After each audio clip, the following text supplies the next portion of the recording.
बोलिए भक्तवत्सल भगवान की, बोलिए कृष्ण कन्हैया लाल की जय।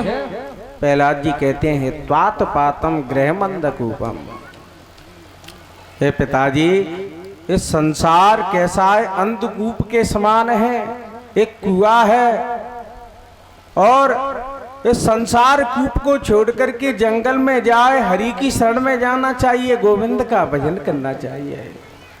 हिरण्यकशिपु के नेत्र में लाल माई भयंकर क्रोध आया और गुरुपुत्रों को बुलाया, तुमने मेरे पुत्र को क्या शिक्षा दे दी है?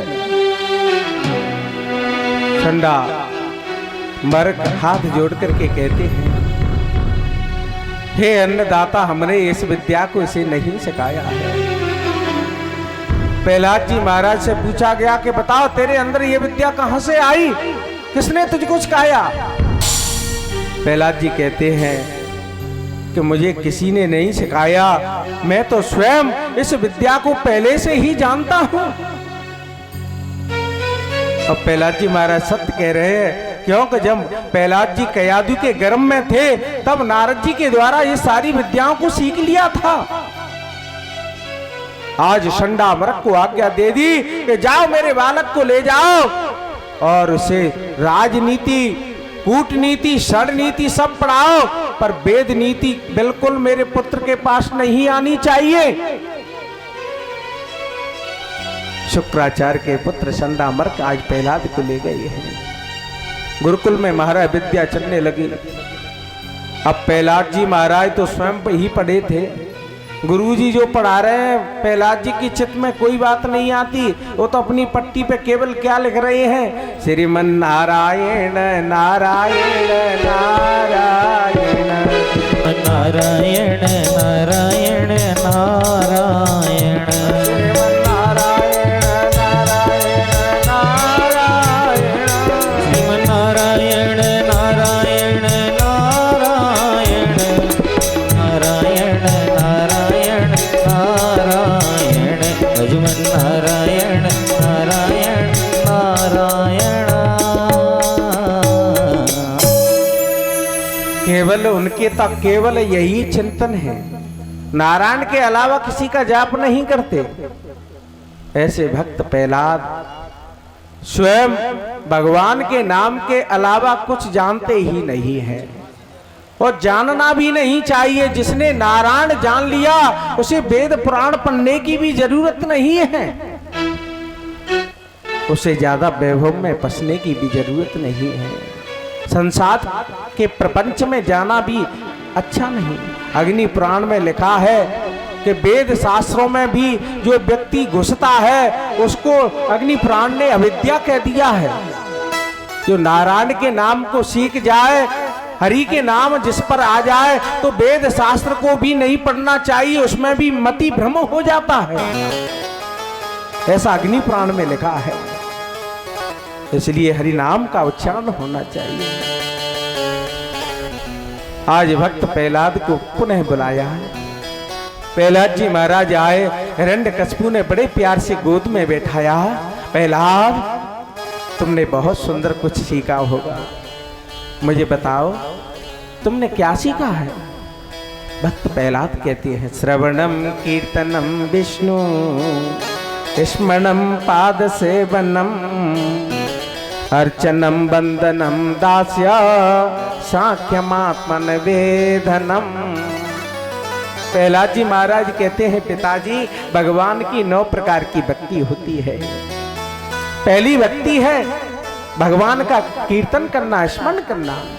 गोस्वामी जी महाराज कहते हैं, प्रथम भगति संतने कर संगा। प्रथम भगति संतने कर संगा।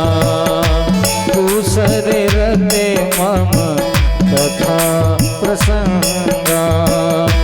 गुरुपद पंकज सेवा। तीसरी भगति अमान।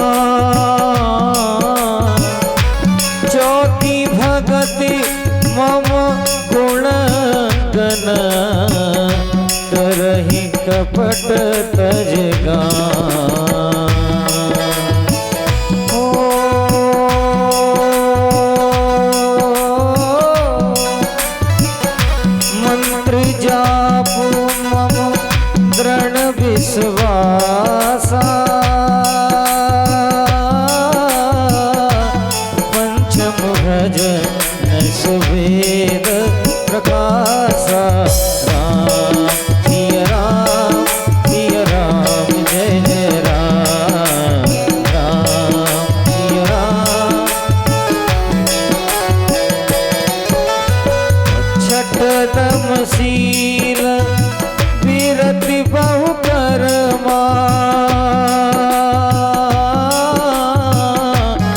कीरत निरंतर सजन धर्मा राम सिया राम जय जय राम राम।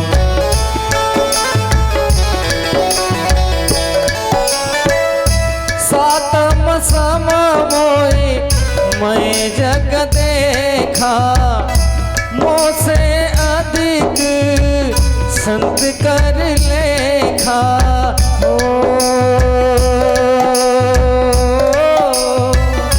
आठम जथा लाभ संतोषा,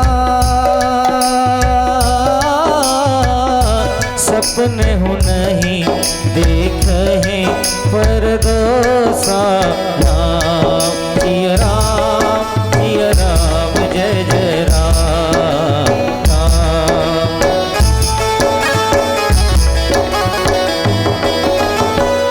नवम सरल सब सन छलहीना, मम भरोस हर से नदीना। राम सिया राम जय जय राम।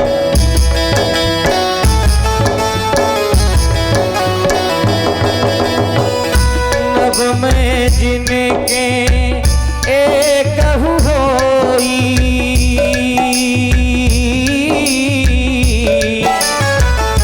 नारी पुरुष सचराचर कोई। राम सिया राम जय जय राम राम सिया राम जय जय राम। बोलिए भक्तवत्सल भगवान की जय हो। ग्रंथकार कहती हैं कि 9 प्रकार की भक्ति है। प्रहलाद जी महाराज कह रहे हैं, इधर भगवान राम सबरी से भी कहते हैं और सबरी से भक्ति कह रहे हैं। सबरी कोई साधारण व्यक्ति नहीं है।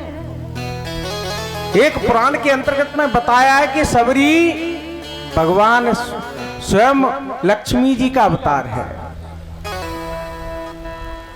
लक्ष्मी मैया का अवतार है सबरी। और भगवान भी कह रहे हैं, भामन एक भगत कर नाता, पत्नी कह करके पुकार रही है। क्यों? एक बार चित्रकूट पे एक महात्मा जी रहते थे और भगवान विष्णु कथा सुनने के लिए जाते हैं। एक दिन मैया लक्ष्मी भी गई साथ में।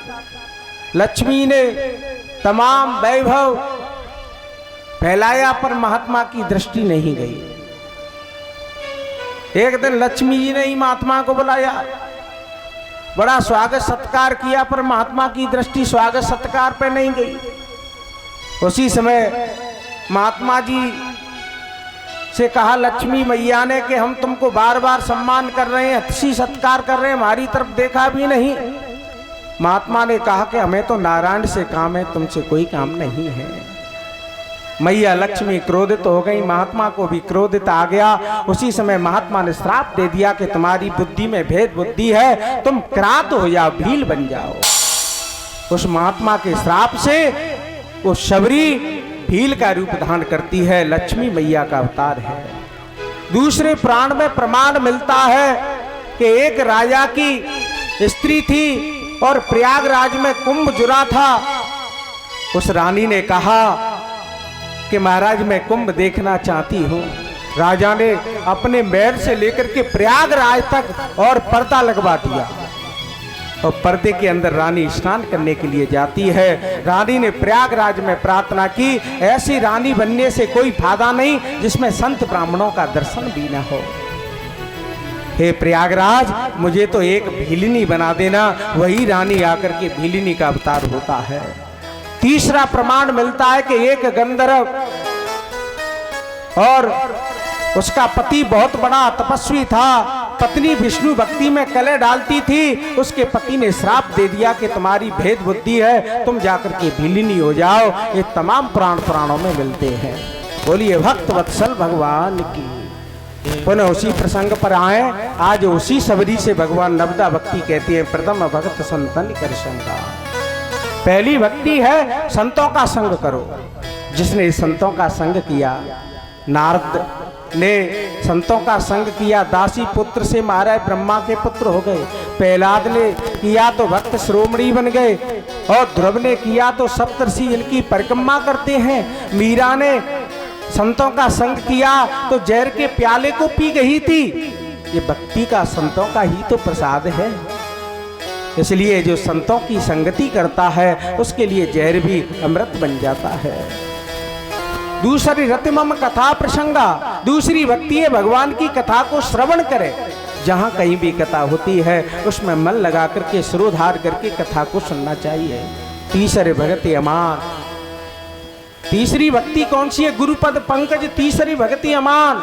गुरु के चरणों में इतना प्रेम हो और अहंकार रहित तो होना चाहिए प्रेम। ऐसा नहीं कि गुरुजी से हमने विद्या सीखी तुम बढ़ गए, गुरुजी से हम तो छोटे हो गए।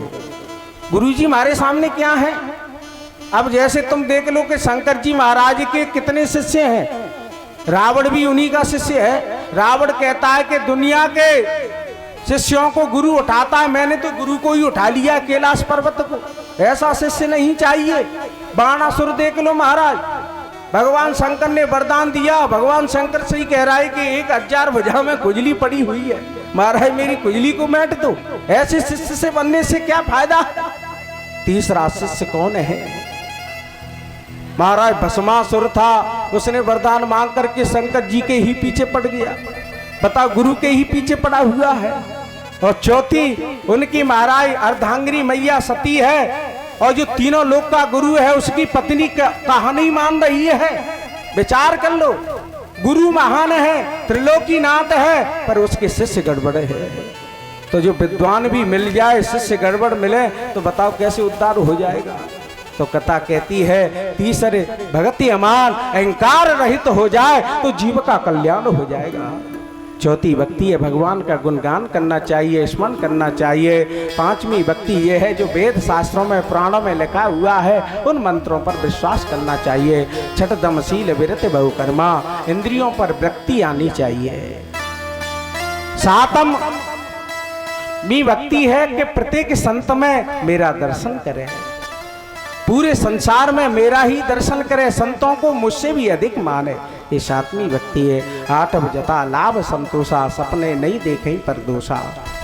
संतोष की वृत्ति आनी चाहिए, जैसा मिल जाए उसी में संतोष करना चाहिए। अब संत बन गए महाराज और सोच रहे हैं कि हमें तो रबड़ी ही मिलनी चाहिए, यजमान के यहाँ चेला के यहाँ, तो तुम संत किस बात के? रबड़ी की याचना कर रहे हैं। और चौपाई कह रही है कि संतोष होना चाहिए, रूखा सूखा मिल जाए। आठव जथा लाभ संतोषा, सपने नहीं देखें पर दोषा। अब संत जी महाराज नाराज है शिष्य पे, तुमने मेरी व्यवस्था नहीं की। बताओ मैं कितनी दूर से आया, मेरे लिए सोने की व्यवस्था नहीं है, रबड़ी नहीं लाए, दूध नहीं लाए, मेरे चरणों को नहीं दबाया। संत नाराज हो जाते हैं। ऐसा भी भाव नहीं होना चाहिए। और नवमी भक्ति है छल कपट से रहित हो जाना चाहिए। महात्मा तुलसीदास जी कहते हैं, राम जी कहते हैं, नौवीं भक्ति में से एक भी भक्ति किसी के पास आ जाए तो जीव का कल्याण हो जाता है। राजा परीक्षित के पास कथा श्रवण की भक्ति थी, ध्यान से सुनिए। हनुमान जी के पास दास्य भाव था, केवल सेवा करना हनुमान जी के पास था, एक भक्ति थी। हनुमान जी के पास 9 भक्ति नहीं थी। शबरी के पास सेवा भाव था, केवल रास्ता को साफ करती है, उसके पास दूसरी भक्ति नहीं है। कितने प्रमाण दिए जाएं, जिनके पास एक भी भक्ति आ जाए तो जीव का कल्याण हो जाता है। इसलिए भगवान को तो क्या चाहिए? भक्ति में भी भाव चाहिए, और भक्ति ही भाव है, भाव ही भक्ति है। भावो विद्यते परमात्मा, हाँ भाव में ही परमात्मा बसता है, भाव में ही गोविंद रहता है। चाहे तुम कितनी भी मेवा बना करके ले आओ, पकवान बना करके ले आओ, उसमें भाव ही नहीं है। बाजार में भी जाओ तो बगैर भाव की कोई चीज नहीं मिलती, भाव उसका भी लेना पड़ता है। इसलिए भाव की जरूरत है। गुजिया लेने के लिए जाओगे तो कहेगा कि 350 रुपए किलो आ रही है। विचार कर, मिश्री लेने के लिए जाएंगे कहेगा 100 रुपए किलो है, तो भाव उसने खोला कि नहीं। काजू लेने के लिए जाएं कहेंगे 800 रुपए किलो आ रहा है, तो भाव उसका भी हुआ। इसलिए भगवान का भी भाव है। यदि 10 इंद्रियों को तुम एकाग्र करके मन को एकाग्र कर लोगे तो भाव प्रकट हो जाएगा, अपने आप उसके अंदर से भाव आ जाएगा और भाव और ईश्वर दोनों का मिलन हो जाता है, भक्ति का मिलन हो जाता है। यही प्रहलाद जी महाराज कहते हैं भगवान सब कुछ छोड़ करके और गोविंद का भजन करना चाहिए। हिरण्यकशिपु को क्रोध आया, उसने कहा संडा मरक को बुलाया का तुमको एक मौका और देते हैं, तुमने मेरे बालक को कहां से ना जाने इतने उपदेश वेदांत के दे दिए। संडा मरक आज भक्त प्रहलाद को लेकर के गया। इधर महाराज संडा मरक जी का निमंत्रण आ गया, यजमान के यहाँ भोजन करने चले गए। और ब्राह्मण भोजन भट्ट तो ज्यादा होते ही है, क्योंकि भोजन आ जाए तो फिर दूसरी चिंता नहीं है। क्योंकि बर्फी की भीत और बालूशाही की बुर्ज इमारती की तो काबूरा बनाई है, बूरे की रंजक सेब तौर तो लगाई है, कहते आल सम ऐसो कर टूरवे का ब्राह्मणी बनाई है। बोलो भक्त वत्सल भगवान की, बोलिए कृष्ण कन्हैया लाल की जय हो। तो इसलिए ब्राह्मणों को भोजन पे भी नहीं रहना चाहिए, अपने कार्य पे नियुक्त रहना चाहिए, ईश्वर का भजन करना चाहिए, ऐसा हमारा ग्रंथ कहता है। बोलिए भक्त वत्सल भगवान की। ब्राह्मण देवता भोजन करने के लिए चले गए। इधर भक्त प्रहलाद ने पूरे बालकों को बुलाया और बुला करके बालकों को शिक्षा देने लगे। अरे बालकों, ये बार बार मनुष्य का जन्म नहीं मिलता, दुर्लभ हो मानुष हो जन्मा। प्रहलाद जी कहती है बड़े भाग्य से मनुष्य का शरीर मिलता है, और इसे भी छोड़ करके भगवान का भजन नहीं किया तो उसका जीवन निरर्थक है। इसी को देवी पुराण में मैया सत्यवती पाराशर से कहती है दुर्लभो मानसो जन्मा भुवि ब्राह्मण सत्तमा। बड़े भाग्य से मनुष्य का शरीर मिलता है, उसमें भी ब्राह्मण का शरीर मिल जाए तो बड़ी कृपा है भगवान की। इसी को गोस्वामी जी कह रहे हैं बड़े भाग्य मानुष तन पावा, बड़े भाग्य मानुष तन पावा, बड़े भाग्य मानुष तन पावा।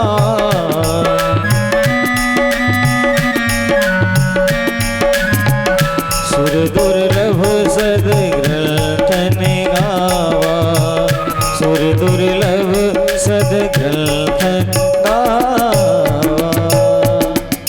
बोलिए भक्त वत्सल भगवान की। आज भक्त प्रहलाद ने सभी बालकों को इकट्ठा करके अपनी कमेटी में कर लिया। हर एक बालक वही नारायण के अलावा कुछ नहीं लेता। अब भक्त प्रहलाद बीच में बैठ गए और चारों तरफ बालकों की टोली लगी हुई है। अब भक्त प्रहलाद कैसे बैठे, जैसे साइकिल में पहिया होता है तान लगी होती है, और हर दूरी जो साइकिल की तान है वो बरोबर हर व्यक्ति की होती है। ऐसे वक्त प्रहलाद में बीच में बैठ गए, हर सखा के बरोबर बैठे हुए, नजदीक बैठे हुए हैं, ऐसा उन्होंने आयोजन कर लिया। और उसमें बीच में बैठ करके, केंद्र में बैठ करके, प्रहलाद कौन है, भक्ति का सूत्र है। और वहां के जो उनके साथी हैं वो कौन है, जीव है। जब जीव के अंदर बीच में भक्ति समाहित हो जाए तो ब्रह्म का प्रागट्य हो जाता है, ईश्वर का प्रागट्य हो जाता है। आज भक्त प्रहलाद उस बीच में बैठ करके क्या कह रहे हैं। भक्त प्रहलाद जी महाराज कहते हैं उमरिया बेताए दही राम नहीं चीना, उमरिया बेताए दही राम नहीं चीना, उमरिया बेताए दही राम नहीं चीना।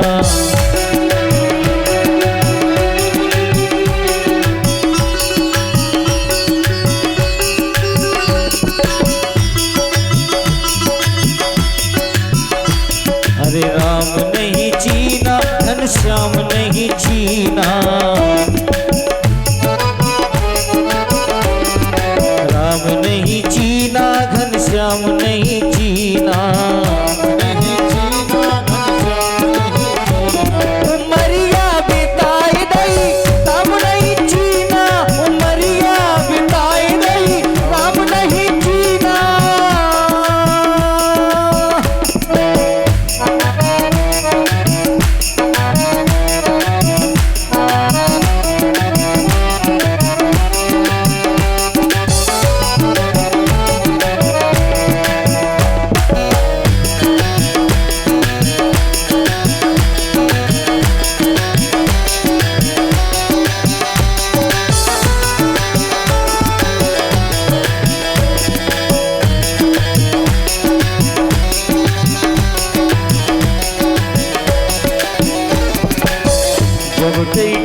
लेके चलिए बराती,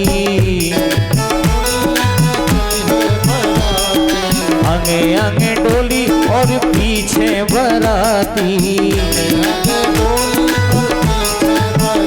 वहाँ पीछे बराती, पीछे बराती। चदरिया उड़ाई गई राम नहीं जाना, चदरिया उड़ाई गई, चदरिया उड़ाई गई राम नहीं जाना।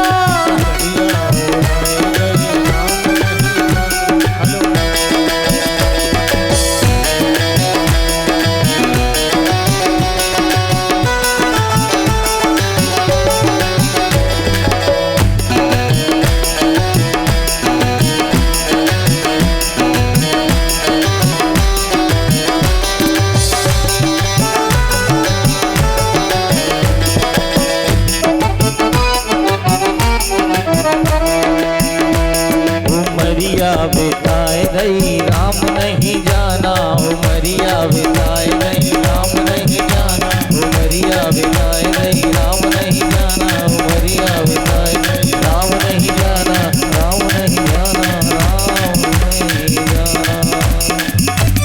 कन्हैया लाल की जय हो। बोलो भक्त प्रहलाद जी महाराज की जय हो।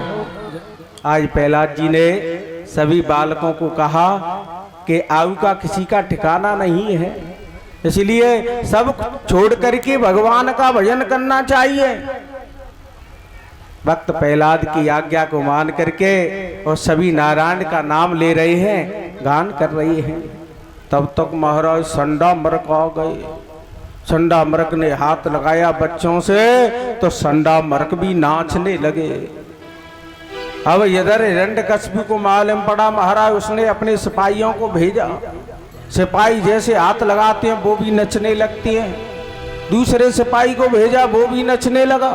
तीसरे को भेजा, मारा, हजारों सिपाही पहुंच गए। जो स्पर्श भक्त प्रहलाद का करे वो भी नाचने लगते हैं, उसमें हरि दिखाई दे रहा है। ऐसा भक्त प्रहलाद जी का चरित्र है।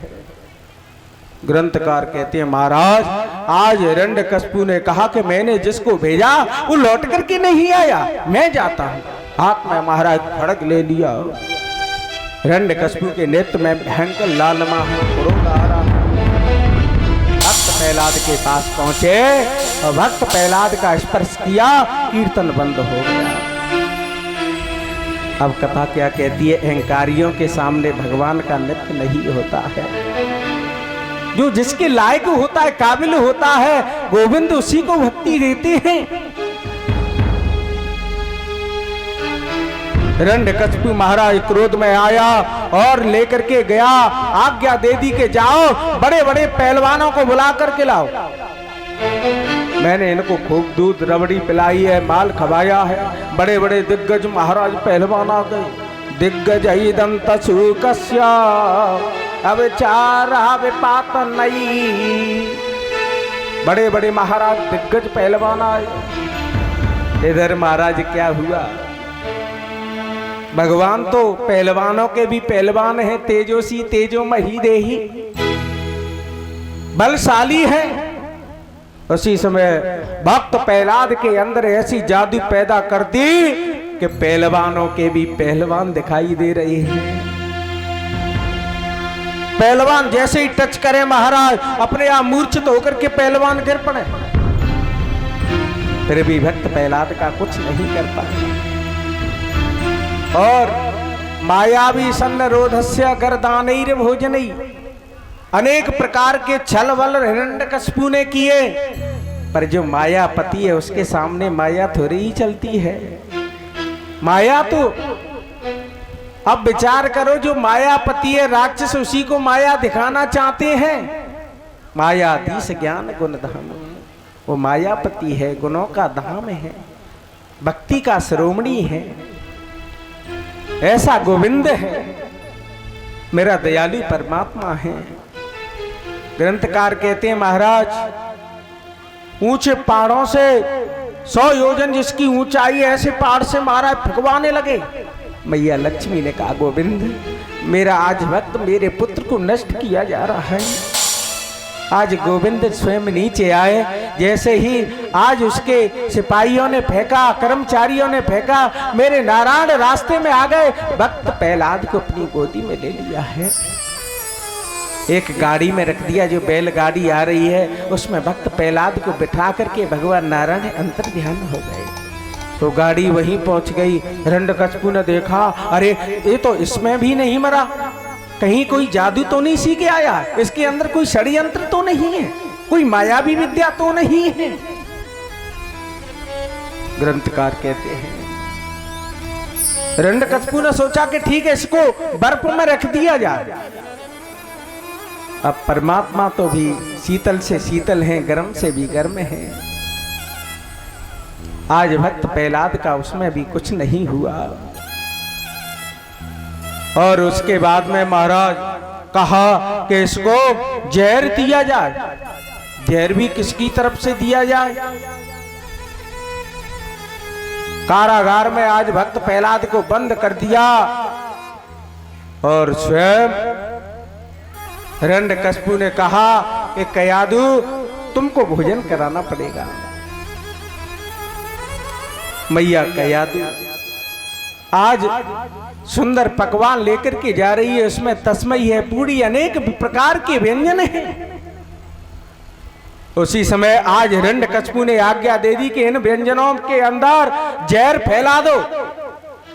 तक्षक, करकोटक, कालिया, 8 प्रकार के नाग हैं, उनके सारे नागों के जहर को चूस करके भोजन में रख दिया जाए। इतना भयंकर विष उस भोजन में राहु ने मिला दिया। मैया कयादु अपने बालक प्रहलाद को भोजन करा रही है। बेटा, भोजन पाले कई दिन हो गए तुझे इस कारागार में बंद होते हुए। मैया कयादु ने जैसे ही ग्रास लिया, वक्त प्रहलाद को भोजन ग्रास दे रही है और एक वरद हस्त उसके ऊपर फेर रही है। धीरे धीरे मैया कयादु ने सारा भोजन कराया। भोजन करा करके मैया कयादु आई। इधर एक दासी दौड़ती हुई महल में कयादु के पास आई है। दासी कहने लगी, मैं हिरण्यकशिपु के तुम्हारे पति के कारण में बोल नहीं पाई, राव ने तुम्हारे पुत्र में के भोजन में जहर मिला दिया है।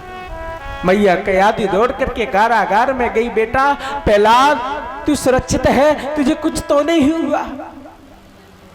उसी समय प्रहलाद जवाब देते हैं, मैया मेरे ऊपर उस परम पिता परमात्मा की कृपा है, तो दुनिया में कौन मार सकता है? जिसका रखवाला गोविंद है। जा पर कृपा राम की हो, जा पर कृपा, जा पर कृपा राम की होई, जा पर कृपा करे सब कोई, जा पर कृपा राम की होई, ता पर कृपा करे सब कोई। भगवान गीता में भी कहते हैं, नैनम छिदंत शास्त्राणी नैनम दैति पावकः। जो मेरा भक्त होता है उसे ना तो अग्नि जला सकती है, ना शास्त्र मार सकता है। किसी में इतनी हिम्मत नहीं है कि मेरे भक्त का कुछ हो जाए। आज महाराज उस जहर से बचाया गया। इधर महाराज क्या हुआ, शुक्राचार्य के पुत्र संडामर्क आए, उनको आज्ञा दी कि तुमको नष्ट करना होगा। ये मत्स्य पुराण के अंतर्गत में कथा आती है। उसमें लिखा है कि संडामर्क ने एक अपने मंत्र शक्ति से और कृत्या को प्रकट कर दिया और कृत्या को आज्ञा दे दी कि जाओ भक्त प्रहलाद को नष्ट कर दो। कृत्या महाराज भयंकर रूप, जिसका आकाश से महाराज स्वयं सिर सटा हुआ है, बड़ा भयंकर विकराल रूप है और उसके मुख से अग्नि की लपटें निकल रही है, अनेक प्रकार की महाराज भुजाएं हैं। ऐसी कृत्या भक्त प्रहलाद के पास गई। भक्त प्रहलाद ने गोविंद को पुकारा। क्या कह रहे हैं भक्त प्रहलाद? ओम नमो भगवते वासुदेवाय, ओम नमो भगवते वासुदेवाय,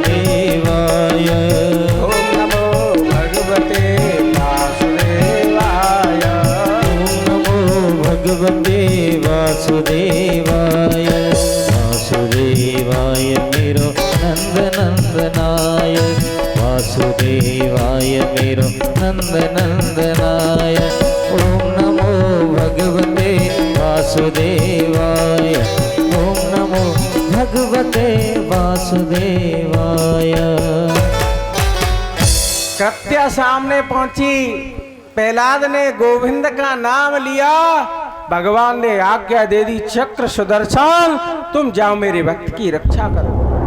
आज हमारा चक्र सुदर्शन प्रकट हो गया, भक्त प्रहलाद की रक्षा कर रहा है। चक्र सुदर्शन को क्रोध आया और तीव्र गति से जाकर के कृत्या की गोविंदाय नमो नमः कर दी। हमारा चक्र सुदर्शन शांत नहीं हुआ और संडा मर्ग के पीछे भागने लगा। चक्र सुदर्शन ने संडा मर्ग का सिर छेदन कर दिया। गुरु पुत्रों की भी गोविंदाय नमो नमः हो गई। शुक्राचार्य को महाराज मालूम पड़ा कि मेरे दोनों पुत्र मारे गए हैं, मेरे पास संजीवनी विद्या है, पर मैं किसी अवचार से मारे जाते हैं उसको मैं जीवित नहीं कर सकता। आज भक्त प्रहलाद के चरणों में शुक्राचार्य आए, निवेदन करने लगे, भक्त प्रहलाद तुम जीत गए, मेरी विद्या तुम्हारे सामने फीकी पड़ गई है, मेरे पुत्रों को जीवित कर दीजिए। आज भक्त प्रहलाद ने गोविंद को पुकारा। जैसे ही भक्त प्रहलाद ने गोविंद का नाम लेकर के जल छिड़का, गुरु पुत्र दोनों जीवित हो जाते हैं। उसी दिन से महाराज शुक्राचार्य भक्त प्रहलाद के भक्त बन गए हैं। सारी विद्याओं को छोड़ दिया। हिरण्यकश्यप से कह दिया जो तेरी इच्छा हो कर, मैं भक्त प्रहलाद के बीच में नहीं बोल सकता। तो कथा कहती है या जहर भी हो वो अमृत हो जाता है। गरल सुधारे पो करहे में थाई। गरल सुधारे पो करहे में ताई।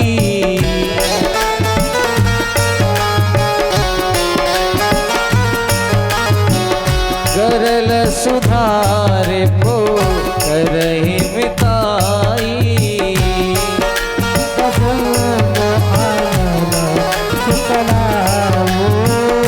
गोपद सिंधु अनल शीतलाई।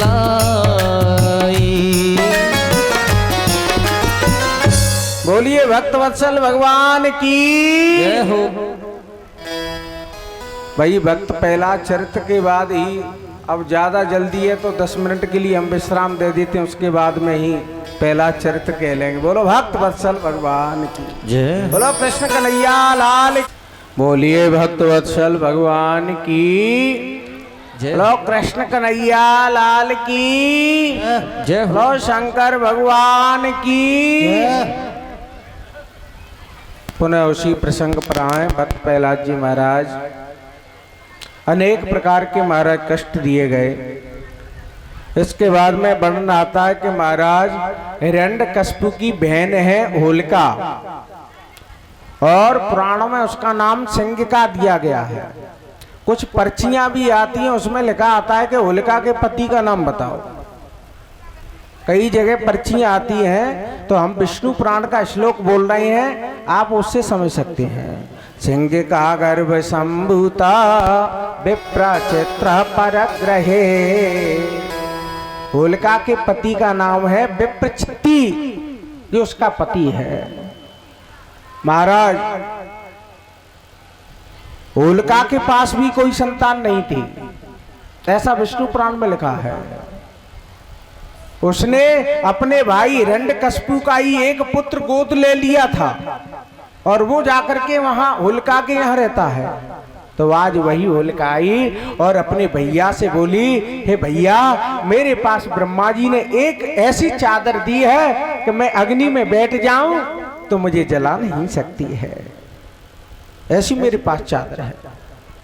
अब थोड़ा विचार कर लो कि किसी के पास कोई अस्त्र शस्त्र मिल जाए या सुरक्षा कवच मिल जाए तो उसका दुरुपयोग नहीं करना चाहिए। सरकार आपको बंदूक देती है तो ये नहीं है कि पूरी दुनिया को मार डालो, आपकी सुरक्षा के लिए दी है। और बार बार उस बंदूक का प्रयोग करोगे तो क्या होगा, सरकार आपको उस बंदूक को ले लेगी, आपको कारागार में डाल देगी। तो इसलिए जो कोई तपस्या करके वरदान प्राप्त करता है और वरदान का दुरुपयोग करता है तो वही परमात्मा उसके तपस्या को छीन लेता है और नरक में डाल देता है। ये कानून यहाँ भी है और वहां भी चल रही है। बोलो भक्त वत्सल भगवान की। तो वही होलिका आई। होलिका ने कहा भैया मेरे पास ऐसी चादर है जो मुझे कभी जला नहीं सकती है। होलिका भक्त प्रहलाद को लेकर के बैठ गई महाराज। अग्नि प्रज्वलित की गई और भक्त प्रहलाद उस विष्णु भगवान का स्मरण कर रहे हैं। विष्णु भगवान का स्मरण किया तो उसी समय महाराज आज आज्ञा दे दी भगवान ने। 49 पवनों का आक्रमण हो गया। 49 पवन 2 ही बार चलते हैं महाराज। या तो भक्त प्रहलाद के लिए आए या लंका में जब हनुमान जी महाराज जाते हैं चले मरत 49 पवन। उस समय लंका में हनुमान जी महाराज जलाते हैं। उस समय पवन देवता उनकी सहायता के लिए जाते हैं। एक ही पवन के महाराज तहस नहस हो जाते हैं। आज 49 पवन जा रहे हैं। उन 49 पवनों ने और उस चादर को उठा करके भक्त प्रहलाद को पहना दिया। होलिका की गोविंदाय नमो नमः हो गई। तो कथा क्या कहती है कि जिसके ऊपर रघुनाथ की कृपा है उसे दुनिया में कोई बड़ रखवार रमापत जासू। जिसके ऊपर रघुनाथ की कृपा है दुनिया में उसे कोई नहीं मार सकता है, उसे कोई नष्ट नहीं कर सकता। उदाहरण बहुत है पर समय का अभाव है। बोलिए भक्त वत्सल भगवान की। बोलिए कृष्ण कन्हैया लाल की। पुनः उसी प्रसंग पर आए। आज महाराज हिरण्यकशिपु को बहुत क्रोध आया। लालमा नेत्र में आई। उस भक्त प्रहलाद को लेकर के अपने महल में पहुंचा। बता तेरा भगवान कहाँ रहता है, ईश्वर कहाँ रहता है। भक्त प्रहलाद कहते हैं मेरा परमात्मा तो सर्वव्यापी है, हर एक कण कण में निवास करता है और भक्त को भगवान सब जगह दिखाई देता है। दुष्ट को कहीं मूर्ति में भी दिखाई नहीं देगा, मंदिर में भी दिखाई नहीं देगा और भक्त को सब जगह दिखाई देता है। आज भक्त प्रहलाद कहते हैं पिताजी मुझ में भी परमात्मा है, तुम में भी है, तुम्हारे खड्ग में भी है, तुम्हारे खम्भे में भी रहता है। हिरण्यकशिपु ने कहा कि खम्भे में रहता है, मेरे ही महल में मेरे ही खम्भे में तेरा शत्रु निवास कर रहा, मेरा शत्रु निवास कर रहा है, मुझे ही मालूम नहीं है। आज इस खम्भे को ही देखता हूं। उसने आज्ञा दे दी कि इस खम्भे को गर्म किया जाए। महाराज अग्नि चारों तरफ लगा दी और गरम खूब महाराज खम्मा हो गया। भक्त प्रहलाद से कहा कि आज तेरे ब्रह्म को देखूंगा, तेरे ईश्वर को देखूंगा, कैसे तेरा ब्रह्म आता है। हाथ में महाराज उसने खड्ग ले लिया। खड्ग लेकर के महाराज जैसे ही भक्त प्रहलाद को ले गए, पकड़ ले इस खम्भे को। अब भक्त प्रहलाद ने देखा कि इसके ऊपर चींटी रेंग रही है, चींटी का निवास है। तो शास्त्र कहते हैं कि उस समय भक्त प्रहलाद को इतना बड़ा विश्वास हो गया कि मेरा हरि चींटी बनकर के इस खम्भे पे आ गया है, मेरी जरूर अवश्य रक्षा करेगा, गोविंद मेरा अवश्य आएगा। उसी समय खम्भे को भक्त प्रहलाद ने जैसे ही पकड़ा एकदम खम्भा एक शीतल हो जाता है। भगवान नारायण ने पूरी जो तपन थी अपने ऊपर ले ली है। विष्णु लोक में ज्वालाएं फटने लगी। लक्ष्मी मैया ने देखा कि नारायण के अंदर से ज्वाला कहां से आ रही है। उसी समय भक्त प्रहलाद के ऊपर महाराज खड़ग का प्रहार करने लगा, खंबे के ऊपर। उसी समय भगवान से नहीं रहा, गड़गड़ाहट अट्टहास की ध्वनि होती हुई खंबे से एकदम विकराल रूप प्रकट हो जाता है। और मारा आधा शरीर शेर का है, आधा मनुष्य का है। और भगवान के नेत्र में लाल माई एकदम हिरण्यकशिपु को अपनी गोदी में ले लिया। और जैसे ही महाराज तड़पड़ाने लगा, तलवार का प्रहार किया। उसी समय भगवान ने एक मुक्का उसके पीछे से दिया और ऐसा लात का प्रहार किया कई फुट दूरी पर चला जाता है। भगवान ने कहा कि इसे थोड़ा दंड देकर के ही मारना होगा, एकदम इसको मार दिया तो उसको सोच भी क्या आएगा। भयंकर महाराज तलवार लेकर के दौड़ा। भगवान ने उसकी तलवार को भी निष्फल कर दिया। आगे बढ़े भगवान उन्होंने दोनों हाथों से हिरण्यकशिपु को उठाया, ऊपर उठा करके मारा, पृथ्वी पर दे पटका, फिर भी हिरण्यकशिपु का कुछ नहीं हुआ। भगवान ने कहा कि ऐसे मरेगा नहीं। तब तक देवता कह रहे हैं भगवान संध्या का समय होने जा रहा है, जल्दी करो। भगवान ने कहा कि मुझे मालूम है। उसी समय भगवान नरसिंह ने अपनी गोदी में लेकर के देहली में आते हैं, देहली में लेकर के और अपने गोदी में रखा, पूछा कि भाई तेरी मृत्यु कैसे है। वो कहने लगा कि ब्रह्मा से मैंने बहुत वरदान प्राप्त कर लिए है, मेरी मृत्यु नहीं हो सकती। भगवान ने कहा तो लिस्ट खोल ले, बता ब्रह्मा ने कौन कौन से वरदान तुझे दिए हैं कि मेरी मृत्यु दिन में नहीं हो, रात्रि में नहीं हो। भगवान कहने लगे देख संध्या का समय है। उसने कहा कि महाराज मेरी मृत्यु ना तो आकाश में है ना पृथ्वी पर। भगवान ने कहा कि तू मेरी गोदी में बैठा हुआ है, तूने कहा कि अस्त्र से शस्त्र से, ना मेरे पास कोई अस्त्र है ना शस्त्र है, देख नाखून है। और कहा कि किसी ब्रह्मा की सृष्टि में 27 नक्षत्र, तेरे लिए मैंने 28वां नक्षत्र अभिजित प्रकट किया है। तूने कहा कि 12 महीने, तेरे लिए मेरे 13वां महीना मल मास निकाला है। और बता ब्रह्मा की लिस्ट में क्या लिखा है। उसने कहा कि महाराज ब्रह्मा की लिस्ट में और भी कुछ है। क्या है कि अस्त्र शस्त्र तमाम ये वरदान मांगे, आकाश पृथ्वी ये भी नहीं है। दिन रात संध्या का समय है, अब कोई बकाया तो नहीं है। हिरण्यकशिपु ने कहा कोई नहीं है। भगवान को क्रोध आया, अपने नाखूनों को लेकर के उसके हृदय को विदीर्ण कर देते हैं और उसके प्राणों से, शरीर से एक प्राणों की ज्योति निकली, वो भगवान में लीन हो जाती है। बोलो भक्त वत्सल भगवान की, बोलो कृष्ण कन्हैया लाल की। थोड़ा इसी कथा को नरसिंह पुराण में ले चलते हैं। भगवान का क्रोध शांत नहीं हुआ।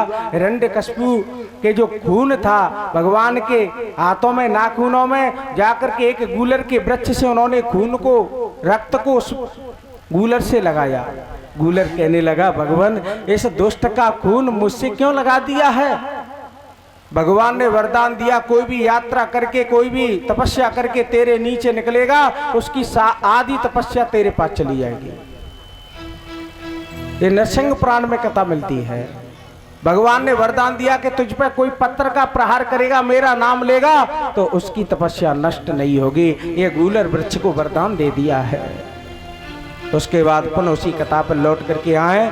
महाराज भगवान नरसिंह का क्रोध शांत नहीं हुआ। बड़े बड़े देवता महाराज आने लगे, स्तुति करने लगे, फिर भी नहीं अवतार शांत होता है। शिव महापुराण में चलिए, शिव महापुराण में भगवान शंकर सारवा पक्षी का रूप धारण करके आए, नरसिंह को अपने पंजे में उड़ा करके ले जाते हैं। आकाश मंडल में पंजों ने दोनों को, नरसिंह को घसीटा, उसी समय उनका क्रोध शांत हो जाता है। इस शिव महापुराण के अंतर्गत में कथा आती है। पुनः उसी कथा पर फिर लौट करके आइए।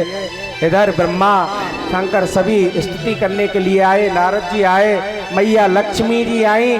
लक्ष्मी जी प्रकट हो गई, कहने लगी भक्त प्रहलाद तुम्हारे कांड से ही भगवान का अवतार हुआ है, तुम ही जाकर के उनकी क्षमा याचना करो। भक्त प्रहलाद जाता है। भक्त प्रहलाद ने स्तुति की, भगवान मेरे ही कारण आपका अपराध हुआ है, मेरे अपराध को क्षमा करें। भगवान ने गोदी में ले लिया। भक्त प्रहलाद से कहते हैं भक्त प्रहलाद मुझे आने में बहुत देरी है गई है, इसलिए मेरे अपराध को क्षमा कर देना। ऐसा है परमात्मा दयालु, स्वयं अपने भक्त से क्षमा याचना करता है। ग्रंथकार कहते हैं आज भक्त प्रहलाद को स्वयं भगवान चाट रहे हैं अपने जिह्वा से, और प्रहलाद को उसी सिंहासन पर राज्याभिषेक किया और प्रहलाद को सूचना देकर के राजनीति, सारी नीति बता करके भगवान वहां से अंतर्ध्यान हो जाते हैं। बोलो भक्त वत्सल भगवान की, बोलिए कृष्ण कन्हैया लाल की। यह ग्रंथकार कहते हैं महाराज, ऐसे भक्त प्रहलाद को जो श्रवण करते हैं, स्मरण करते हैं, वो हम बंधनों के अंदर नहीं जाते, किसी प्रकार का उनको कोई कष्ट नहीं होता। इसके बाद में 4 वर्णों का वर्णन किया गया है, ब्राह्मण वर्ण, क्षत्रिय वर्ण और वैश्य शूद्र वर्ण। ब्राह्मण का कार्य है कि विद्या का अध्ययन करना, कराना, यज्ञ करना, कराना, दान लेना, दान देना। 7वां है तपस्या करना। और उसके बाद क्षत्रिय का काम है धर्म की रक्षा करना, विद्या का अध्ययन कराना, यज्ञ कराना, ये क्षत्रिय का कर्म है। वैश्य का अर्थ है कृषि गौर वाणिज्यम वैश्य कर्म स्वभावजम, वैश्य का काम है। उसके बाद में महाराज शूद्र का काम है तीनों वर्णों की सेवा करना। ये 4 वर्णों के बाद में उसके बाद में बताया गया कि गृहस्थी धर्म वाले 4 वर्ण वाले बैसाख में अकतीज है, परशुराम जयंती जिसे बोलते हैं, रामनवमी, जन्माष्टमी, कोई भी पर्व है, गृहस्थी को दान पुण्य करना चाहिए। विति पाप योग में गृहस्थी को दान पुण्य करना चाहिए। यदि सिंह के बृहस्पति आ जाए, मेष के सूर्य आ जाए, उस दान तीर्थ में दान करने से अनेक अनंत गुणा और गृहस्थी को फल मिलता है। इस प्रकार गृहस्थी के दान पुण्य का वर्णन किया गया। अब इसके बाद में हमारा आता है ब्रह्मचर्य का पालन। ब्रह्मचारी के नियम है, गुरुकुल में गुरु के यहाँ विद्या का अध्ययन करे, काजल नहीं लगाए, किसी कुआं में नहीं झांकना चाहिए और एकांत में किसी स्त्री से वार्तालाप नहीं करे, श्रृंगार नहीं करे, दर्पण नहीं देखे। ये ब्रह्मचारी के नियम बताए जा रहे हैं। यदि उसकी गुरुमाता जवान है तो उसको तेल बटन नहीं लगाना चाहिए, एकांत में माता से वार्तालाप नहीं करना चाहिए। इसके बाद में बताया ब्रह्मचारी को किसी स्त्री से परिहास भी नहीं करना चाहिए, वार्तालाप नहीं करना चाहिए। और शास्त्र में हमारे में यहाँ तक बताया गया है कि पिता को भी जवान पुत्री से एकांत में वार्तालाप नहीं करना चाहिए। ये मनु महाराज ने मनु स्मृति में लिखा है। बोलो भक्त वत्सल भगवान की, बोलिए कृष्ण कन्हैया लाल की जय हो। उसके बाद में महाराज वैष्णव संतों के नियम बताए गए। गुरु से दीक्षा लेकर के 12 वर्ष तक जन्मभूमि में नहीं आना चाहिए। गुरु से दीक्षा लेकर के 12 वर्ष तक अपने गांव में निवास नहीं करे और गुरु की अनुसरण करे, गुरु के अनुसार चले, तपस्या करे। ये वैष्णव संतों की नियम है। उसके बाद सन्यासियों का नियम बताया गया। सन्यासियों का नियम है कि महाराज अपने बाल भी बनवाए तो उस बालों को लेकर के नदी में विसर्जित करे या पृथ्वी में गाड़ दे, किसी के पैर नहीं पड़ने चाहिए। सन्यासी का नियम है 7 घरों से भिक्षा मांगे, एकांत में लेकर के महाराज कोई अतिथि आ जाए उसका स्वागत करे, सत्कार करे। इस प्रकार से सेवा बताई गई है। कुटिया बना करके नहीं रहना चाहिए, शास्त्रों का अधिक अभ्यास नहीं करे सन्यासी, और ज्यादा प्रवचन नहीं करे, किसी स्त्री से वार्तालाप नहीं करे।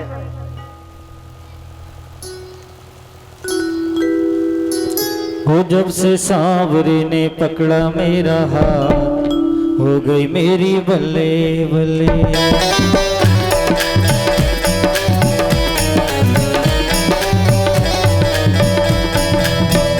जब से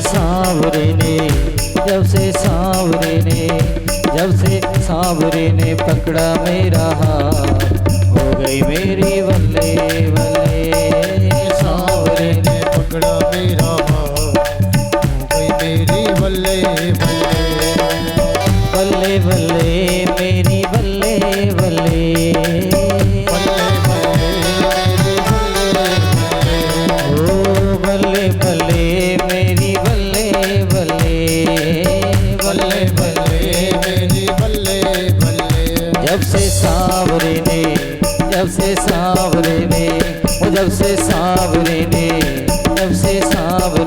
पकड़ा मेरा हाथ, हो गई मेरी बल्ले बल्ले। जब से सांवरे ने पकड़ा मेरा हाथ, हो गई मेरी बल्ले बल्ले।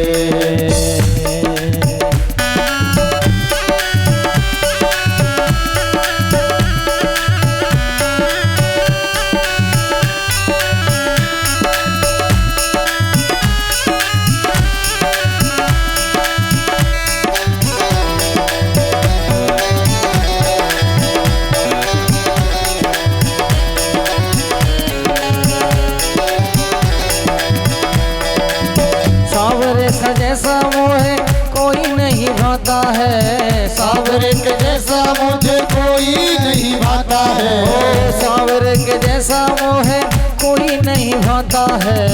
सांवरे के जैसा मुझे कोई नहीं भाता है।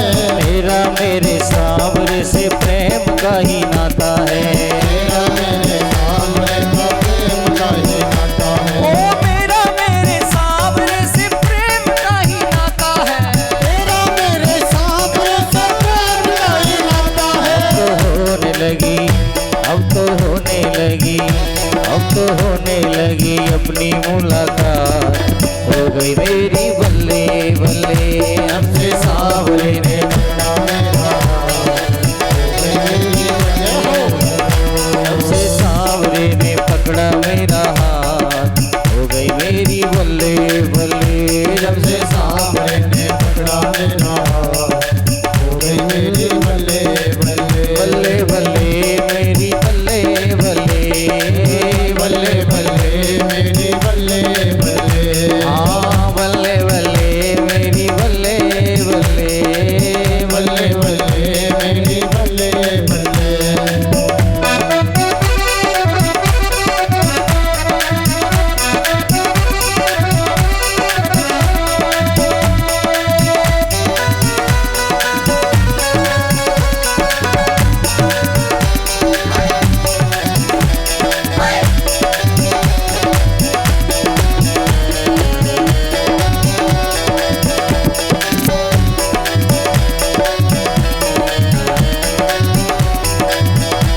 ओ बिगड़ा मुकद्दर मेरा पल में सवारा है।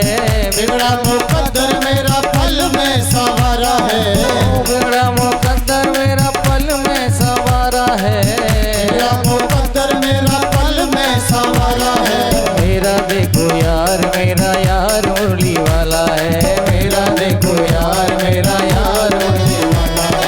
मेरा देखो यार मेरा यार मुरली वाला है। मेरा देखो यार मेरा यार बल्ले वाला। अब तो होने लगी ऐसी करामात। हो गई मेरी बल्ले बल्ले जब से सांवरे ने पकड़ा मेरा हाथ। हो गई मेरी बल्ले बल्ले ओ बल्ले बल्ले मेरी बल्ले बल्ले बल्ले बल्ले मेरी बल्ले बल्ले। हाँ बल्ले बल्ले मेरी बल्ले बल्ले बल्ले बल्ले मेरी बल्ले बल्ले। ओ जब से सांवरे ने जब से सांवरे ने जब से सांवरे ने जब से सांवरे ने पकड़ा मेरा हाथ। हो गई मेरी बल्ले बल्ले पकड़ा मेरा हाथ। हो गई मेरी बल्ले बल्ले बल्ले मेरी बल्ले बल्ले बल्ले बल्ले मेरी बल्ले बल्ले। ओ जब से सांवरे ने पकड़ा मेरा हाथ। हो गई मेरी बल्ले बल्ले जब से सांवरे ने पकड़ा मेरा हाथ। हो गई मेरी बल्ले बल्ले बल्ले बल्ले मेरी बल्ले बल्ले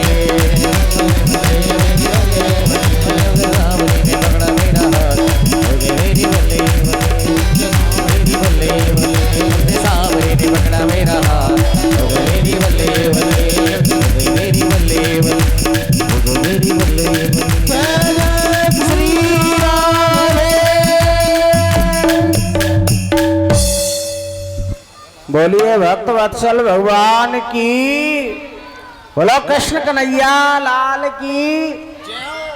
पुनः उसी प्रसंग पर आए। संन्यास का अर्थ होता है कि सन्यासी को दीक्षा भी नहीं देनी चाहिए। यदि कोई अवतार होता है सन्यास में तो उसके लिए विधान नहीं। सन्यासी पुरुष को दीक्षा दे सकता है, स्त्री को दीक्षा नहीं दे, क्योंकि जहां तक स्त्री की परछाई जाती है सन्यासी पर तो नरक का अधिकारी बन जाता है। थोड़ा समझ में नहीं आया हो तो ढंग से समझ लो। बोलो भक्त वत्सल भगवान की।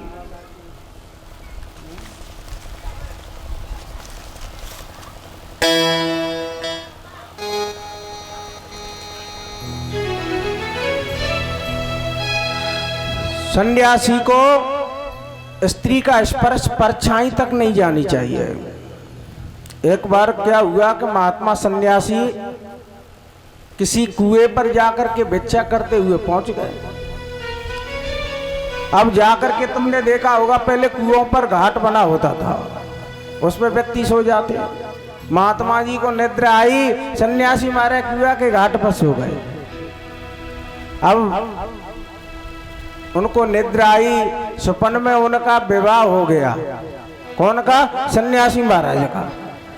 अब विवाह हुआ, पत्नी कह रही है स्वामी जी थोड़ा न और आगे खसक जाओ। सन्यासी महाराज खस के, स्वामी जी थोड़ा और आगे हो जाओ। सन्यासी खसकते गए, स्वामी जी थोड़ा और आगे हो जाओ। तब तक सन्यासी की कुआ में गोविंदाय नमो नमः। सन्यासी के नेत्र खुले। सन्यासी ने समझा कि जब सपने की स्त्री ने मुझे नरक में डाल दिया तो यदि स्पर्श हो गया तो क्या हो जाएगा। आजकल महात्मा सन्यासी प्रत्येक जीव को दीक्षा दे देते हैं, उनका अर्थ नहीं। मनु महाराज ने यहाँ तक लिख दिया है कि स्त्री की परछाई भी, काट की स्त्री की भी परछाई पहुंच जाए तो सन्यासी नरक में चला जाता है। और सन्यास धर्म सबसे बड़ा है। दो ही व्यक्तियों की शास्त्र में गति मानी गई है, या तो वीर गति को कोई जीव प्राप्त हो जाए, रणांगण में मर जाए, और या सन्यासी सूर्य का भेदन करता हुआ मोक्ष होती है। पर सन्यास अपने नियम पर चले, अपनी कानून पर चले। आजकल महाराज शिष्य परंपरा बहुत बढ़ा दी है। सन्यासी देखो गांव गांव में घूम रहे हैं, मठे मठे तापस वृंद वृंदम ब्रह्म वेता नच कर्म करता है। सन्यासियों ने अपने नियम को तोड़ दिया है। शास्त्र कहता है सन्यासी कभी गांव में नहीं जाए, एकांत में स्थान में रहना चाहिए। सर्दी गर्मी सारी ऋतुओं को अपने शरीर पर सहन करे। उसके बाद में गृहस्थी धर्म का वर्णन किया गया।